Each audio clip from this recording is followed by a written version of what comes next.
Hello my dear students. Today I am going to start third chapter of your science, which is reproduction in animals. In this chapter we will study about those animals that give birth to young ones and about those animals also that lay eggs. First of all, look at the box given. Section is Do you remember? In this section we have to unscramble the following words to make meaningful words from them. The first one is CARINOVRSE. So from these letters we can frame a word carnivorous. Then after second, herbivore. Third one will be omnivorous and fourth one will be scavengers. Now let us start the chapter. All living things produce young ones of their own kind. हर एक living being, हर एक जीव जंतु अपने तरह का ही एक young one produce करता है, मतलब बेबी प्रोड्यूस करता है. Young one means baby. The process by which a living being produces young ones of its own kind is called reproduction. So what is reproduction?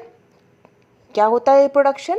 Reproduction is a kind of process. ये एक phenomena है, ये एक process है जिसके through कोई भी living thing अपने ही तरह का एक बेबी, अपने ही ओन काइंड का एक बेबी, एक यंग वन प्रोड्यूस करता है.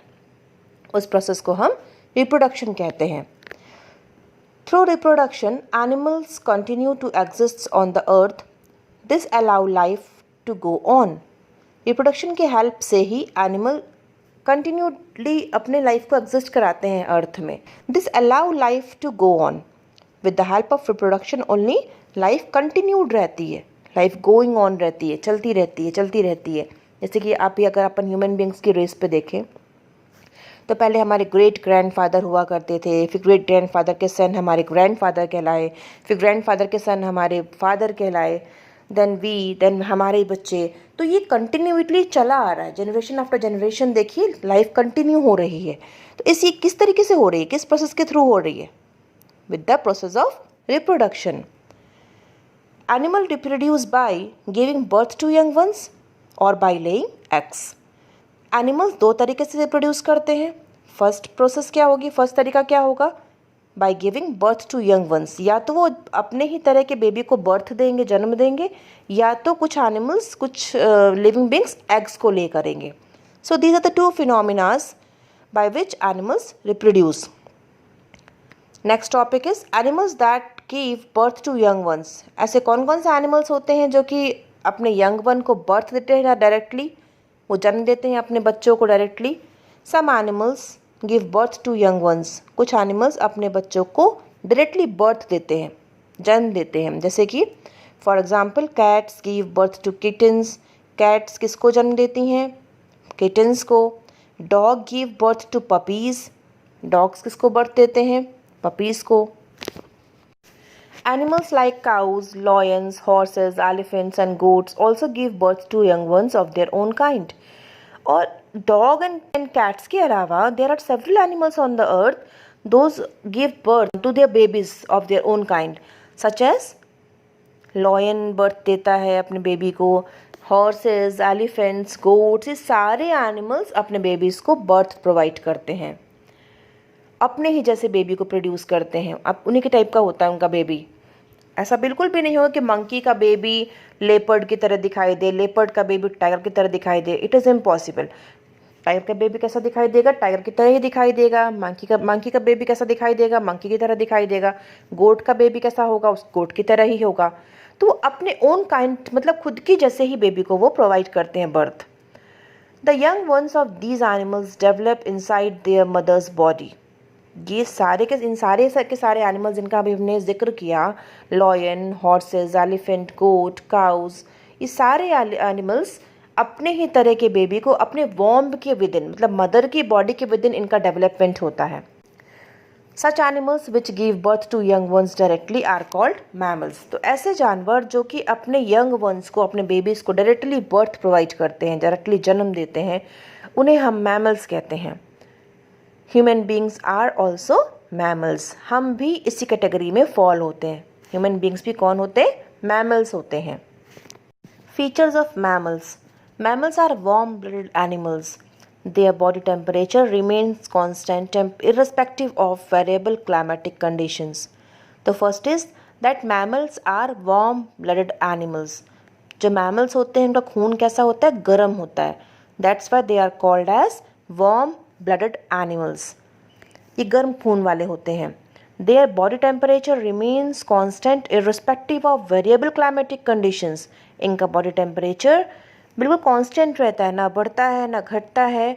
जबकि टेम्परेचर क्या होता है, बाहर अगर हम देखें क्लाइमेटिक कंडीशंस चेंज होते रहते हैं. कभी वेदर में जब चेंज आता है, कभी हम कोल्ड वेदर देखते हैं, ठंडी जब ठंडी पड़ती है तो हमें ठंड लगती है ना. तो जब टेम्परेचर बाहर का होता है, क्लाइमेटिक कंडीशंस जो होती हैं बाहर की वो चेंज होती रहती हैं, है ना. लेकिन हमारे जो अंदर का टेम्परेचर होता है, ब्लड का टेम्परेचर जो होता है वो कांस्टेंट रहता है, उसमें कोई चेंज नहीं आता. टेम्परेचर जो हमारे बॉडी का होता है उसमें कोई चेंज नहीं आता. ये मैमल का सबसे बड़ा फीचर है. हेयर और fur on their bodies help them keep warm. Mammals की बॉडी में कुछ हेयर प्रेजेंट होते हैं या तो फर प्रेजेंट होता है, जिसकी वजह से उनकी बॉडी वार्म रहती है, गर्म रहती है. Mammals look after their young once for a long period of time. Mammals अपने बच्चों की देखभाल बहुत लंबे समय तक करते हैं. They feed them with their milk and protect them from enemies and climatic changes. Mammals अपने बच्चों को दूध पिलाते हैं, मिल्क फीड कराते हैं और उनकी सुरक्षा करते हैं, प्रोटेक्शन प्रोवाइड करते हैं उनको. किससे? Enemies of different kinds. Enemies से बचाते हैं, दुश्मनों से बचाते हैं कि कोई अटैक ना कर दे. और क्लाइमेटिक कंडीशंस जब चेंज होती रहती हैं, जैसे बारिश हो रही है तो बच्चों को छुपा लेते हैं. जैसे एलिफेंट हो गए, अपने बेबीज़ को छुपा लेंगे. मंकीज़ अपने बेबी को हाइड कर लेंगे. तो इस तरीके से वो डिफरेंट क्लाइमेटिक चेंजेस से अपने बेबी को प्रोटेक्शन प्रोवाइड करते हैं, उनको एनिमीज से प्रोटेक्शन प्रोवाइड करते हैं और बहुत लॉन्ग टाइम तक उनकी टेक केयर करते हैं मैमल्स. ओके, तो ये स्पेशल फीचर्स थे मैमल्स के. फिर से हम एक बार रिवाइज कर लेते हैं फटाफट कि मैमल्स की जो बॉडी होती है उनका टेम्परेचर कांस्टेंट होता है और वो वार्म ब्लडेड होते हैं, उनका खून गर्म होता है. उनकी बॉडी में हेयर और फर प्रेजेंट होते हैं जिसकी वजह से उनकी बॉडी वार्म होती है. मैमल्स अपने बच्चों की प्रॉपर्ली केयर टेक करते हैं, प्रॉपर्ली उनकी देखभाल करते हैं, उनको लंबे टाइम तक मिल्क फीड कराते हैं, उनको प्रोटेक्शन प्रोवाइड करते हैं डिफरेंट क्लाइमेटिक कंडीशंस से और एनिमीज से उनको सुरक्षा प्रदान करते हैं. Now in time to answer, fill in the blanks are given. First one is dash look after their young ones properly. अपने यंग वंस की कौन सुरक्षा करता है, कौन देखभाल करता है प्रॉपरली? मैमल्स. तो आपको क्या फिल करना है? Mammals. Second one, the process by which living things produce more of their own kind is called reproduction. Third one is mammals are warm blooded animals. कैसा होता है इनका ब्लड? वार्म होता है. तो मैमल्स को हम क्या कहते हैं? Warm blooded animals. और next topic is animals that lay eggs. अब हम उन एनिमल्स के बारे में पढ़ेंगे जो एग्स ले करते हैं, अंडे देते हैं. Some animals like birds, fishes, reptiles and insects reproduce by laying eggs. कुछ एनिमल्स जैसे कि कुछ बर्ड्स, कुछ चिड़िया, फिशेस मछलियाँ, रेप्टाइल्स और इंसेक्ट कीड़े मकोड़े, ये सब एग्स को ले करते हैं, मतलब कि अंडे देते हैं रिप्रोडक्शन के प्रोसेस को परफॉर्म करने के लिए. Such animals are called egg laying animals. ऐसे जानवरों को हम क्या कहते हैं? एग लेइंग एनिमल्स कहते हैं. The embryo of young ones before birth develop inside the egg. जो एम्ब्रायो होता है, यंग वन जिसको हम कह सकते हैं, बर्थ के पहले वो कहाँ पे डेवलप होता है? एग के अंदर डेवलप होता है. अभी हम एग का सेक्शन पढ़ेंगे और देखेंगे एम्ब्रायो क्या होता है. Most egg laying animals ensure that the eggs are kept safe and warm. This allow the embryo inside to develop fully till it hatches out of the egg. तो बहुत सारे एग लेइंग एनिमल्स जो होते हैं वो ensure करते हैं, वो निश्चित करते हैं कि एग्स सेफ हों और वार्म रहें. उसकी सेफ्टी को कौन इंश्योर करता है? एग की सेफ्टी को जो एग ले करती. अभी पिक्चर में देखिए आप, यहाँ पर हैन अपने एग्स के पास में बैठी हुई है ना. और एग्स के पास में वो अपने पूरे, देखना अभी विंग्स को फैला के एग्स को कवर करके बैठ जाएगी. क्यों? जिससे कि एग्स उसके वार्म रह सकें, गर्म रह सकें। और ये तब तक उन एग्स के ऊपर बैठती है और प्रॉपरली अपने अंदर से कवर अप रखती है जब तक कि ये एग्स हैच ना हो जाए। हैचिंग मतलब क्या होता है, एग्स फट के, जब एग्स जब फटते हैं, उनकी जो आउटर लेयर, उनकी जो आउटर शेल होती है, वो जब क्रैक होती है, उस क्रैकिंग फिनोमिना को हम हैचिंग कहते हैं। और ये हैच जैसे ही होते हैं उनमें से बेबी बाहर निकलता है। तो this allows the embryo inside to develop fully. तो जो ये मदर बर्ड्स होती हैं, जो ये मदर इंसेक्ट्स होते हैं, जो अपने मदर रेप्टाइल्स होते हैं, ये अपने एग की हैचिंग इसीलिए करते हैं, इसके ऊपर इसीलिए बैठ जाते हैं जिससे कि इनके एग्स को वार्मथ प्रोवाइड होती रहे, गर्माहट मिलती रहे और इनके एग्स सेफ रह सकें। इसकी वजह से ही इनके एग्स प्रॉपरली फुल्ली डेवलप होते हैं और फिर हैच हो जाते हैं, उनमें से बेबीज बाहर निकलते हैं। Our next topic is structure of an egg. Egg are usually oval or round in shape. Egg का शेप कैसा होता है? Eggs का शेप या तो ओवल होगा या तो राउंड होगा। And are of different sizes. और हर एक इंसेक्ट के, बर्ड्स के, सबके जो एग्स होते हैं उनके साइजेस भी डिफरेंट डिफरेंट होते हैं। किसी के छोटे तो किसी के बड़े, किसी के ओवल साइज के होते हैं, शेप के होते हैं, किसी के राउंड शेप के एग्स होते हैं। Most eggs have a hard outer shell. बहुत सारे एग्स में, मैक्सिमम एग्स में उनकी जो आउटर शेल होती है, आउटर कवरिंग होती है एग्स की, वो हार्ड होती है। This protects the growing embryo inside it. इस हार्ड शेल की वजह से ही जो बेबी होता है अंदर एग के, वो प्रॉपरली डेवलप कर पाता है, क्योंकि उसको प्रोटेक्शन में प्रोवाइड हो जाती है। उसको सुरक्षा कौन प्रदान कर रहा है? उसके बेबी को, अंदर जो घुसा हुआ है बेबी एग के, डेफिनेटली वो शेल प्रोवाइड कर रहा है उसको protection. Within the shell is a white thick liquid. Shell के अंदर एक वाइट कलर का मोटा मोटा लिक्विड होता है, थिक लिक्विड होता है, which has a yellow part in the centre. और उसके अंदर वाइट पोर्शन के अंदर एक येलो पोर्शन होता है सेंटर में। White part is the albumin and the yellow part is called the yolk. Egg का वाइट पोर्शन जो होता है उसे हम एल्ब्यूमिन कहते हैं और येलो पोर्शन जो होता है उसे हम यॉक कहते हैं। You can see here in the picture given. The yolk provides nutrition to the developing embryo. और जो yolk होता है, egg yolk मतलब जो central portion होता है egg का, इसमें सारा nutrient contained होता है, सारे तत्व, पोषक तत्व यहीं पर होते हैं। तो ये yolk ही पूरे egg को न्यूट्रिएंट प्रोवाइड करता है और बेबी प्रॉपरली डेवलप हो पाता है with the help of this yolk. और एग शेल देखिए, आउटर लेयर को हम क्या दिखा रहे हैं? This is egg shell. Central portion is called yolk and the portion which is white in shade is albumin. ये ऐसा होता है एग, ये ओवल शेप का एग यहाँ पर दिया है। और ये structure of an egg it is given here. ये कॉपी में भी आपको, नोटबुक में भी आपको ड्रॉ करना है और प्रॉपरली इसको लर्न करना है। This was the structure of an egg. Next one is birds. All birds lay eggs. सारी चिड़िया इस नेचर में एग्स को ले करती हैं।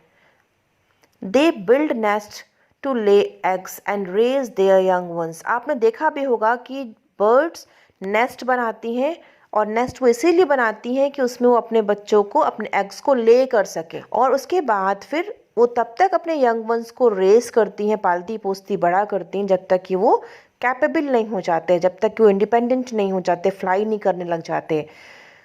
The embryo inside the egg develops into a chick only if the eggs is kept warm. जो embryo होता है, एग के अंदर का जो पोर्शन होता है उसे हम एम्ब्रायो कहेंगे। मतलब आप ये मान लीजिए बेबी, जो स्मॉल बेबी जो डेवलप हो रहा है एग के अंदर, उसे हम एम्ब्रायो बोल रहे हैं। तो एम्ब्रायो जो होगा एग के अंदर, वो तब चिक में डेवलप होगा, तब वो छोटे से बच्चे में डेवलप होगा जब उसे प्रॉपरली वार्म प्रोवाइड होगी। वार्मथ यानी गर्माहट। तो जब वो गर्म रहेगा एग, तो बहुत जल्दी से एग के अंदर का एम्ब्रायो डेवलप हो जाएगा। किस पे कन्वर्ट हो जाएगा? वो चिक पे कन्वर्ट, छोटे से बच्चे पे कन्वर्ट हो जाएगा।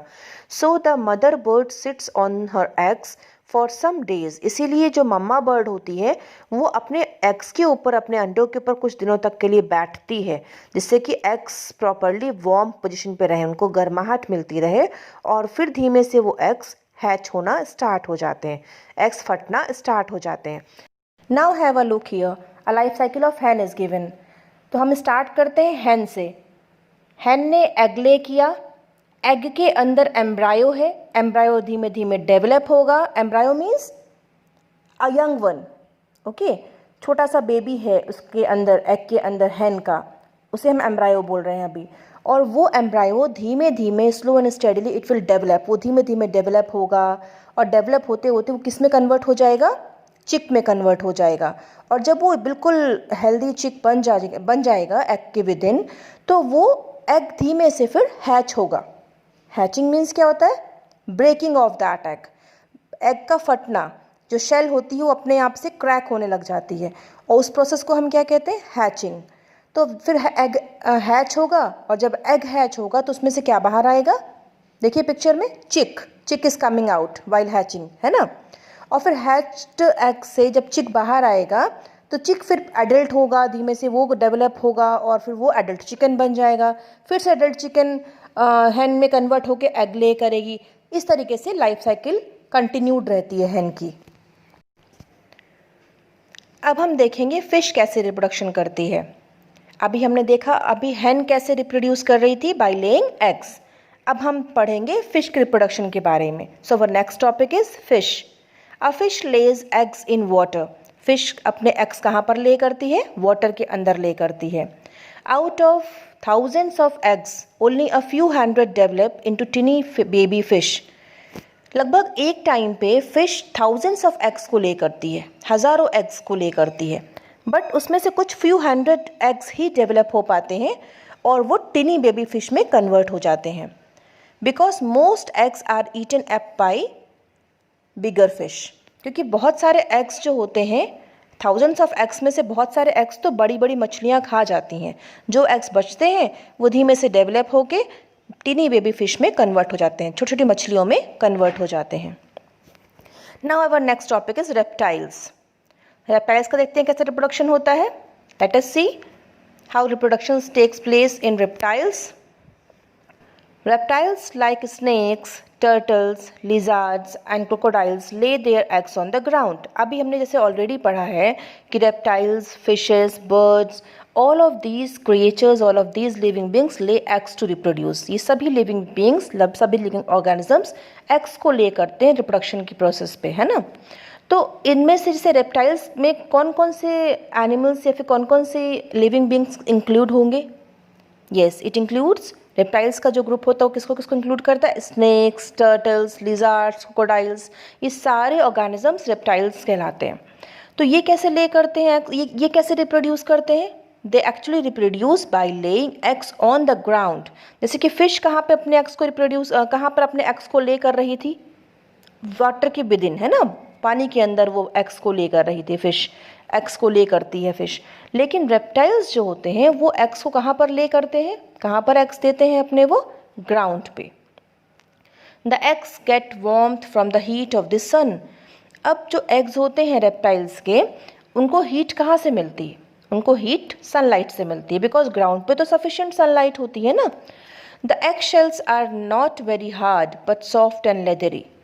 जो एग शेल्स होते हैं रेप्टाइल्स के वो बहुत हार्ड नहीं होते, उनका जो आउटर कवरिंग होता है एग्स का वो बहुत हार्ड नहीं होता, बल्कि वो सॉफ्ट होता है और लेदरी टू टच होता है। लेदर थोड़ा सॉफ्ट लगता है कि टच करने में उतना हार्ड नहीं समझ में आता। इन द सेम सेंस ऐसे ही हमें लगता है जब हम इनके एग्स को शेल को टच करते हैं, इनके जो एग्स होते हैं वो सॉफ्ट एंड लेदरी होते हैं। Most of these animals do not care for their eggs or babies and leave them to hatch and care for themselves.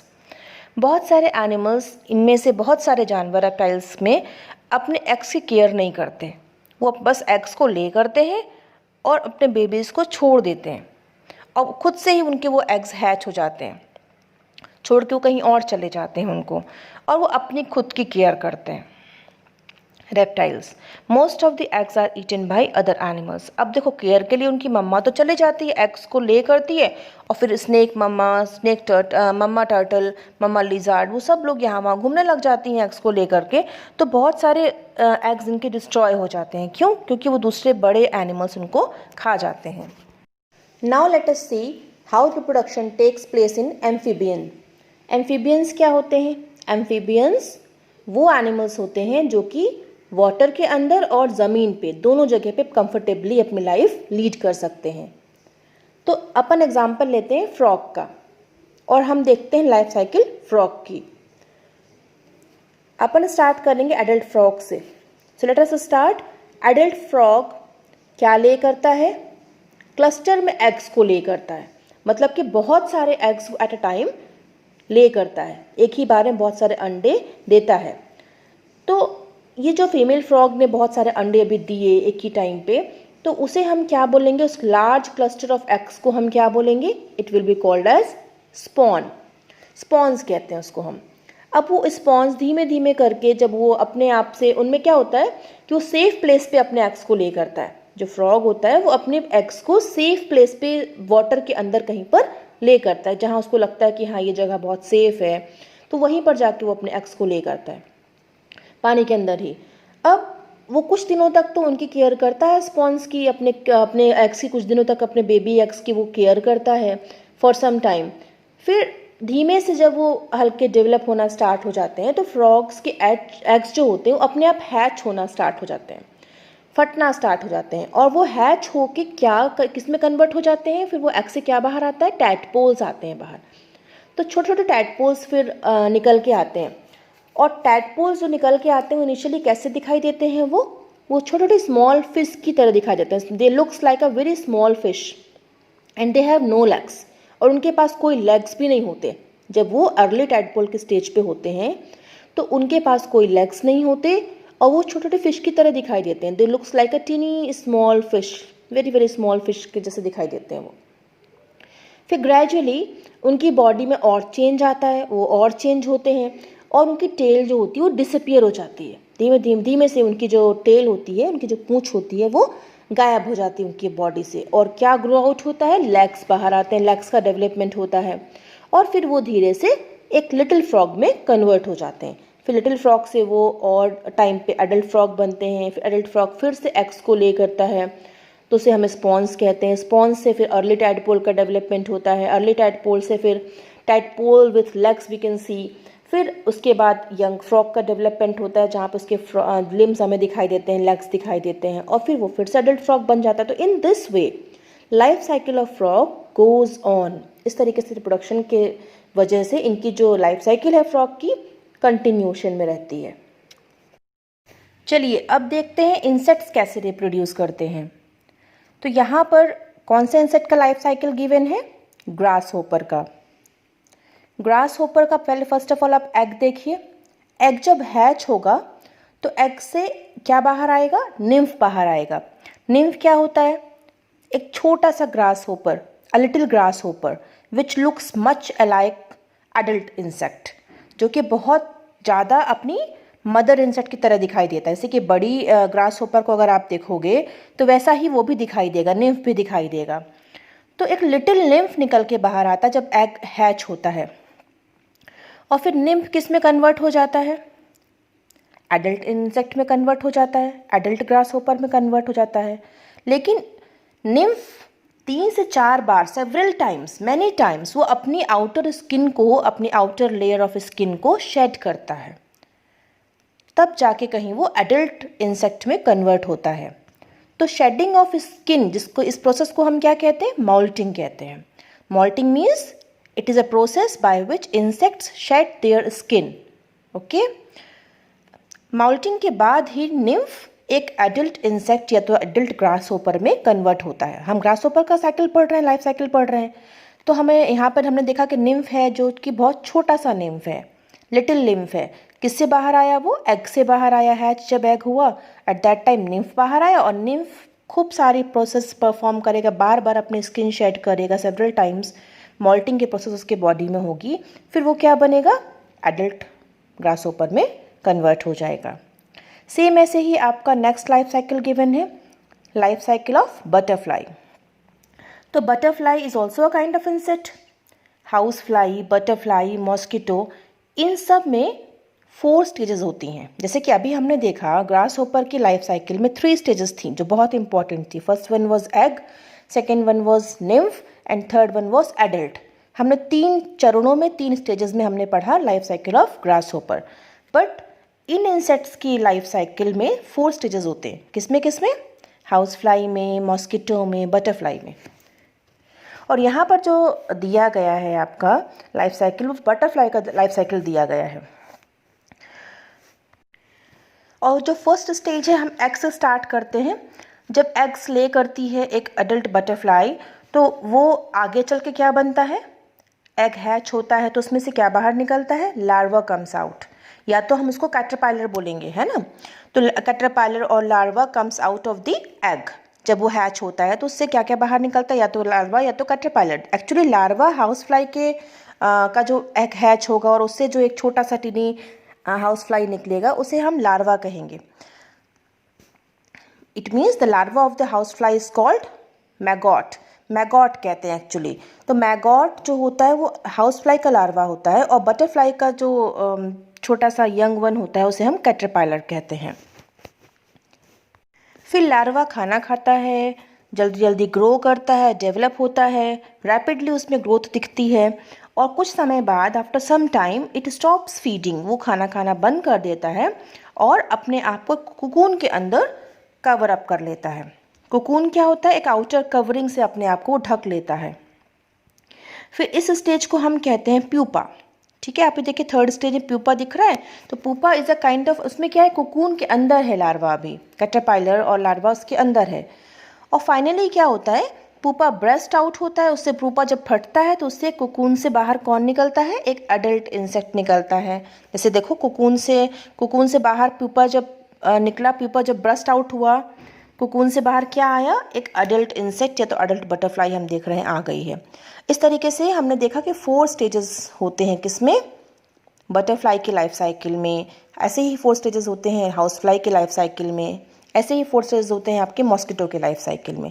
तो इस तरीके से इनकी भी लाइफ में कॉन्टिन्यूएशन बना रहता है। इस तरीके से ये रिप्रोड्यूस करते हैं। So this was your chapter students. Now let us go through key terms.